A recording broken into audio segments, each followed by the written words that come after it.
What's up, YouTube? It's your boy back with another one.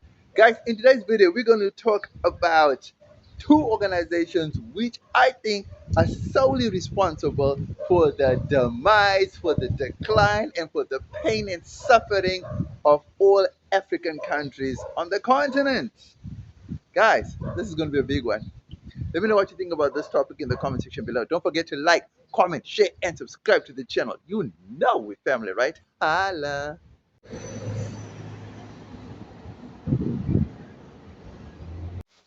People, for too many years, since the end of World War II, right? European nations decided to come up with ways and companies and plans to rebuild Europe because World War II left Europe in a state of chaos and destruction. Right. So they came up with two companies, the IMF and the World Bank. The World Bank was to provide the loans, while the IMF provides the planning, the strategies, and the applications that needed to restructure the countries, rebuilding of these countries. That's what it was there for. So it was to rebuild Europe and Japan. That's what these two bodies were created for. So it happened. They rebuilt Europe, everything was happy. But something was missing. You see, European nations had lost something that was beneficial to them for over a century. And this was Africa. See, they were getting raw material, cheap labor, cheap everything from Africa. They were preserving their own little resources that they had and while pillaging Africa at their own will, right? Freely so, because no one could stop them. These were the world superpowers at the time. And they had colonies, and that's what the colonies were there for, to provide them with everything that they needed. Okay, slowly, African countries started gaining independence, and colonial powers started losing control of these colonies, and therefore losing control of the resources because now the African countries wanted to be repaid for the resources that have been taken out. So they had to come up with a plan to counter that. So what did they do? They formed the IMF and they formed the World Bank. Right. Now, how does this play into the getting back to Africa part, right? Getting back at Africa, really.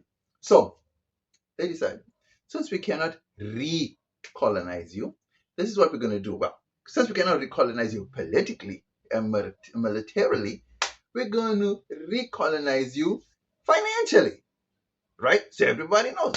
But what I didn't know was that the initial idea was actually a noble idea because it was meant to rebuild Europe and Japan.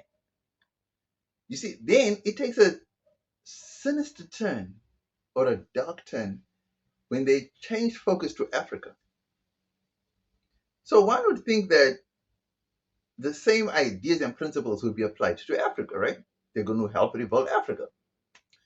But there was nothing to rebuild in Africa per se because Africa didn't go through World War II. Well, the majority of Africa didn't go to World War II. I mean, there were countries that participated in World War II, but the actual World War was not on the continent. So there wasn't anything to rebuild on the continent. So what did they do? They decided, okay, you guys want to be developed as the West. So we will help you. Here are loans. We give you loans and you can pay back at 8%, at whatever percent, right? And that's how it goes. Then the IMF would come in, give structural adjustments. This needs to be fixed, that needs to be fixed. This is how we're going to do that. And it all seems glossy on paper, right? Okay. African countries fall for it. They go and they sign these loans. Then, this is the funny trick, right? The loans are repaid in dollars, right? And Africa was struggling to make dollars, even if they were making millions in their local currencies. when converted, those billions or millions would end up being hundreds of thousands because the currency was systematically being devalued, which means that they couldn't really repay these loans. So the IMF, the structural adjustment professionals, will tell these African countries, you need to raise your taxes on your people, and that brings in more money. And that's what they did. They raised taxes in their local currencies, right? Then they have to pay back the loan. And then when they try to pay their loan, you find that it's 10% of what they own or 20% of what they actually owe, or even less because of conversion. And therefore, African countries realize that there's just no way of getting out of this debt trap, right? Some cases, the IMF would actually recommend that Western nations and Western companies come in and buy off state assets and privatization and all these things. And that is where the IMF got a grip on Africa. You see, privatization isn't just a thing that comes out of nowhere. No, no, no. See, this whole privatization story started with the IMF and how to control state assets because African governments, as soon as they gained independence, their first initial thoughts were nationalize everything that the state owned, which was a noble idea. But unfortunately, this was a no for the IMF because the West knew that if these African countries nationalized the main things like the banks, the mines, and all that, they would not have a hold or a grip on these African countries. And that is how they introduced privatization. Now, look at it like this. You want a loan? Okay, let us help you restructure this. You agree, you get the loan. Guys, a $1 billion loan, right? Let's just say 8% would be like 80 million dollars. Do you know how difficult it is for a country whose currency is devalued to almost, I don't know, like 1 is to 100,000 or to pay back just that 80 million that they desperately need to develop their own country, and that 80 million must go out. So they default on that loan, obviously, because they need that back home. So when they default on that loan, guess what? Don't worry, here's another loan. Now you've got two loans. So now to help you not to default on your first loan, let us really help you to restructure this thing. Again, another privatization action occurs. And that is how the governments lost most of the state-owned assets and state-owned enterprises. That's a real sad reality, right? That when ordinary citizens look at their governments today, we blame our leaders. Yo, why? Why do you go? Why are we struggling? Go get a loan from the IMF. Go do this. Go get a loan from the World Bank. Go get. Guys, the World Bank and IMF are not there to help build Africa in any way, shape, or form. They are there to reduce Africa to rubble. They are there to keep Africa poor. They are there to milk Africa in any possible way that they can. So do not see the IMF or the World Bank as bodies that are there or that are friends of Africa. They are not. They are there to pillage, financially pillage. They are there to totally destroy Africa and keep Africa in a perpetual state of poverty. That's what you got to understand. So the next time you blame your leaders, right, you got to make sure that you understand how they were coerced into this thing, into believing that it was a good thing, and yet it was not a good thing. Right. But I got to give kudos to three countries: Botswana, Ethiopia, and Libya.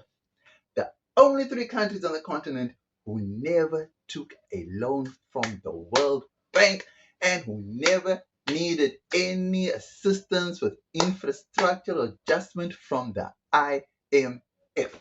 And guess what?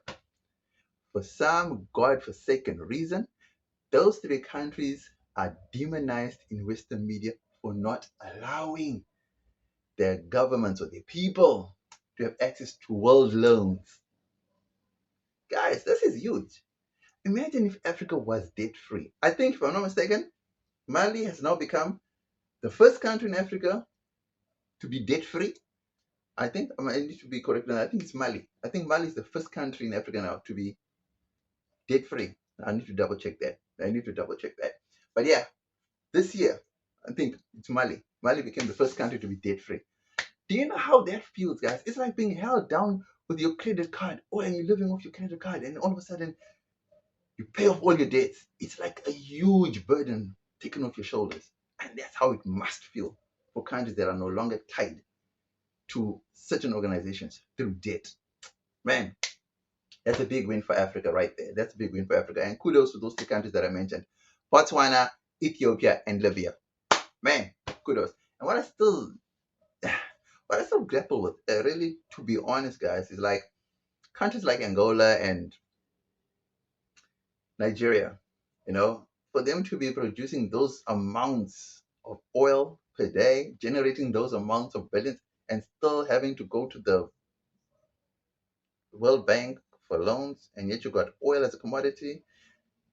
It's just mind blowing. It's just mind blowing. But yeah, next we get into the pros, and then you know how we do. So don't forget to like, comment, share, and subscribe to the channel. You know it, family, right? Holla.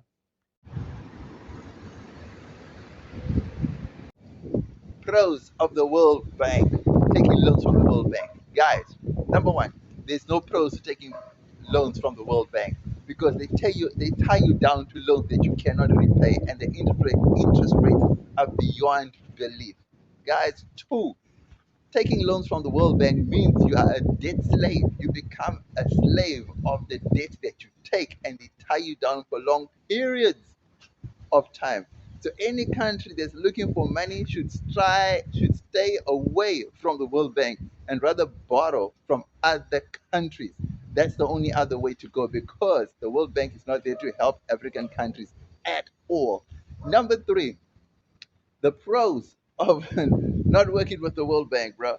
You should just know that you will have less stress as a nation. The pros of not having that money with the World Bank. Those are the pros of staying away from the World Bank. Do whatever it takes. Do whatever you can to stay away from the World Bank and the IMF. Those are the three pros that I can think of. Next, we get into the cons and how that affects African countries. Don't forget to like, share, comment, and subscribe to the channel. You know we family, right? Holla, holla. Cool.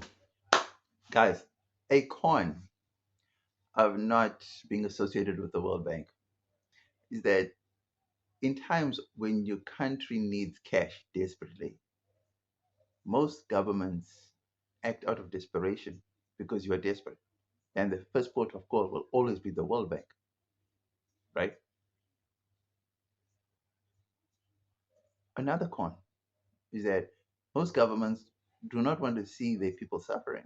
And it's that call that they see on the streets that propels them to call out to the World Bank.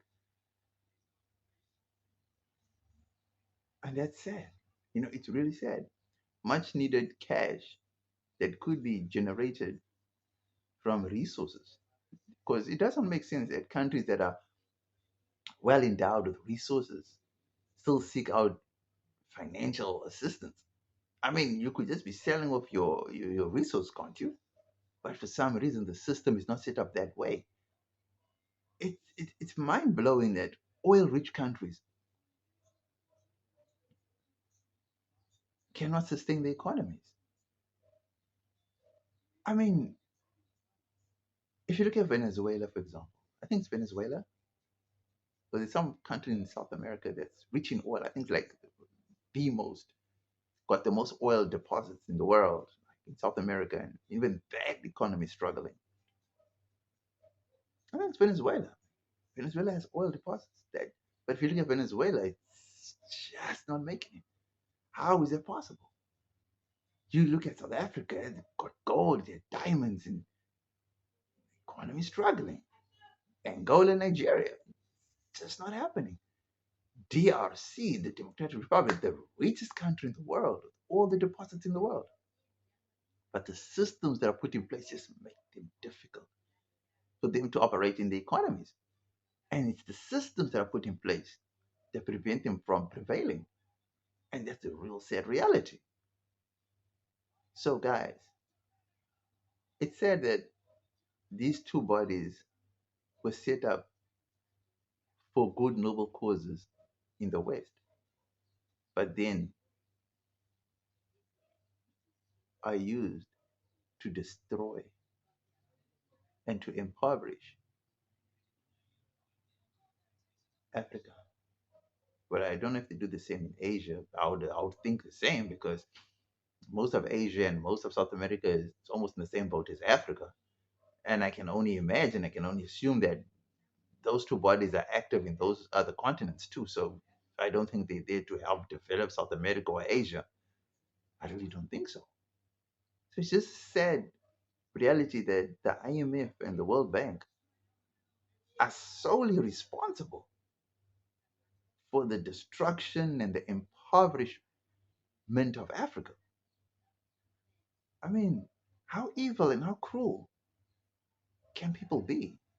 I mean, do these people not have a conscience? Do these people not have feelings? Do they not have hearts? Do they not have empathy? It's just sad. It's just sad to think that your fate is in the hands of other people who do not even reside on the continent. And yet their fate is in their own hands. What a world we live in, right? Sad. Let me know what you think about this topic in the comment section below, guys. Don't forget to like, comment, share, and subscribe. You know we're family, right? Holla.